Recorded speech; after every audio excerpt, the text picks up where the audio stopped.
ಮೋನಿಕಾ ವಿವೇಕ್ ಹತ್ರ ಹೇಳ್ತಾರೆ, ಏನು ವಿವೇಕ್ ಇದ್ದಕ್ಕಿದ್ದಾಗೆ ಹೆಂಡ್ತಿ ಪರವಾಗಿ ಮಾತಾಡ್ತಿದ್ಯಾ? ಅಲ್ಲ ಇಷ್ಟು ದಿನ ಗೌರಿ ಹತ್ರ ಮಾತಾಡ್ತಿರ್ಲಿಲ್ಲ, ಹಾಗೇನೆ ಗೌರಿನ ಹೆಂಡ್ತಿ ಅಂತ ಒಪ್ಕೊಂಡಿಲ್ಲ, ಮೋಸ ಮಾಡಿದಾಳೆ ಅಂತಿದೆ. ಆದರೆ ಈಗ ನೋಡಿದರೆ ಹೆಂಡ್ತಿ ಪರವಾಗಿ ಮಾತಾಡ್ತಿದ್ಯಲ್ಲ, ಏನು ಗೌರಿ ಹಾಗಾದರೆ ನೀನು ಮತ್ತು ವಿವೇಕ್ ಇಬ್ಬರು ಒಂದಾಗಿದ್ದೀರಾ? ಆದರೆ ಮನೆಯವ್ರ ಮುಂದೆ ನಾಟಕ ಮಾಡ್ತಾ ಇದ್ದೀರಾ ಅಂತ ಮೋನಿಕಾ ಹೇಳಿದಾಗ, ಮೋನಿಕಾ ಇದು ನಿನಗೆ ಬೇಡದೇ ಇರುವಂತಹ ವಿಷಯ. ಆದರೆ ಗೌರಿ ಏನು ಅಂತ ಎಲ್ಲರಿಗೂ ಚೆನ್ನಾಗಿ ಗೊತ್ತು. ಈ ಮನೆಯಲ್ಲಿ ಮನೆಯವರು ಎಲ್ಲರಿಗೂ ಅಡುಗೆ ಮಾಡುವಂತಹ ಗೌರಿ ನಿನಗೆ ಮಾಡಿಕೊಟ್ಟಿಲ್ಲ ಅಂತ ಅಂದರೆ ಯಾರೂ ನಂಬಕ್ಕೆ ಸಾಧ್ಯನೇ ಇಲ್ಲ. ಅಲ್ಲ ಯಾಕೆ ಮಾಡ್ತಿದ್ಯಾ? ನಿಜವಾಗ್ಲೂ ಗೌರಿ ನಿನ್ನ ತಂಗಿ, ನೀವಿಬ್ಬರು ಖುಷಿಯಾಗಿರಬೇಕು ಈ ಮನೇಲಿ.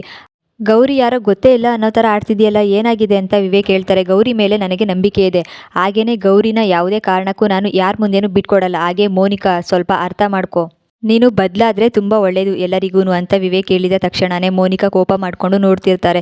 ಇದನ್ನೆಲ್ಲ ಕೇಳಿ ತುಂಬಾ ಖುಷಿಯಾಗುತ್ತೆ ಗೌರಿಗೆ ಅಲ್ವಾ. ನಿಜವಾಗ್ಲೂ ನನ್ನ ಗಂಡ ನನ್ನ ಬಗ್ಗೆ ಇಷ್ಟೆಲ್ಲ ಮಾತಾಡಿದ್ರೆ ನನಗೆ ನಂಬಕ್ಕೆ ಆಗ್ತಿಲ್ಲ. ಹಾಗೆ ನನ್ನ ಪರವಾಗಿ ಮಾತಾಡ್ತಿದ್ದಾರೆ, ನನ್ನನ್ನು ಯಾವುದೇ ಕಾರಣಕ್ಕೂ ಬಿಟ್ಕೊಡಲ್ಲ ಅಂತ ಹೇಳಿದರು, ಗೌರಿ ನನ್ನ ಹೆಂಡ್ತಿ ಅಂತ ಹೇಳಿದರು. ನಿಜವಾಗ್ಲೂ ಎಷ್ಟು ಖುಷಿ ಆಗ್ತಿದೆ ಅಂತ ಗೌರಿ ಅಂದ್ಕೊಂಡು ಖುಷಿ ಪಡ್ತಾರೆ. ಆಗ ಮೋನಿಕಾ ಕೋಪ ಮಾಡಿಕೊಂಡು ಹೋಗಿದ ತಕ್ಷಣವೇ, ಒಂದು ನಿಮಿಷ ಮೋನಿಕಾ ಅಕ್ಕ, ಏನು ಅಂದ್ಕೊಂಡಿದ್ಯಾ? ಅಷ್ಟಕ್ಕೂ ಈ ಮನೇಲಿ ಎಲ್ಲರೂ ಖುಷಿಯಾಗಿದ್ದಾರೆ, ನಿನ್ನಿಂದ ಈ ಮನೆ ಖುಷಿ ಹಾಳಾಗಬೇಕು ಅಂತ ಏನಾದರೂ ಅನ್ಕೋತಿದ್ರೆ ಅದು ಮಾತ್ರ ಸಾಧ್ಯ ಇಲ್ಲ. ಯಾಕಂದರೆ ಈ ಮನೆ ದೊಡ್ಡ ಸೊಸೆಯಾಗಿ ನಾನಿದ್ದೀನಿ, ಹಾಗೆ ಈ ಮನೆಯವರ ಪರವಾಗಿ ಯಾವಾಗಲೂ ನಾನು ಇದ್ದೇ ಇರ್ತೀನಿ. ಮನೆಯವ್ರ ಖುಷಿನ ಹಾಳು ಮಾಡಬೇಕು ಅಂತ ಅಂದ್ಕೊಂಡ್ರೆ ಅದು ಅಕ್ಕ ಆದ್ರೂ ಅಷ್ಟೇ, ನಾನು ಯಾವುದೇ ಕಾರಣಕ್ಕೂ ಅದಕ್ಕೆ ಅವಕಾಶ ಕೊಡಲ್ಲ. ಆಗ ನಿನ್ನ ವಿರುದ್ಧನೇ ಮಾತಾಡಬೇಕಾಗುತ್ತೆ ಅಂತ ಗೌರಿ ಹೇಳಿದ ತಕ್ಷಣ, ಏನು ಗೌರಿ ಗಂಡ ಹೆಂಡ್ತಿ ಇಬ್ಬರೂ ಇಷ್ಟ ಬಂದಂಗೆ ಮಾತಾಡ್ತಿದ್ದೀರಾ? ಹೌದು, ನನಗೆ ಬೇಕು ಅಂತಾನೆ ಇದನ್ನೆಲ್ಲ ಮಾಡಿದ್ದು ಅಂತ ಮೋನಿಕಾ ಹೇಳಿದಾಗ, ನನಗೆ ತುಂಬ ಚೆನ್ನಾಗಿ ಗೊತ್ತಿದೆ, ಅಷ್ಟಕ್ಕೂ ನೀನು ಬೇಕು ಅಂತ ಮಾಡಿರ್ಬೋದು. ಆದರೆ ನಾನು ಕೂಡ ಎಲ್ಲ ಸತ್ಯನೂ ಹೇಳಿದರೆ ಹಾಗೆ ನಿನ್ನ ಪರಿಸ್ಥಿತಿ ಏನಾಗ್ಬೋದು ಅಂತ ಯೋಚನೆ ಮಾಡು. ನೀನು ತಾಯಿ ಆಗ್ತಿಲ್ಲ, ಆದರೆ ಸುಳ್ಳು ಹೇಳಿದೀಯಾ. ಆದರೂ ಕೂಡ ಮನೆಯವರು ಇಷ್ಟೆಲ್ಲ ಕಾಳಜಿ ತೋರಿಸಿದ್ದಾರೆ. ಹಾಗೆ ಅಪ್ಪ ಅಮ್ಮ ಇಬ್ಬರೂ ಕೂಡ ನಿನಗೋಸ್ಕರ ಸೀರೆ ಮತ್ತು ಅರಿಶಿನ ಕುಂಕುಮ ಕೊಡಬೇಕು ಅಂತ ಅನ್ಕೋತಿದ್ದಾರೆ. ಅವ್ರ ಪರಿಸ್ಥಿತಿ ಹೇಗಿದೆ ಅಂತ ನನಗೆ ಗೊತ್ತು.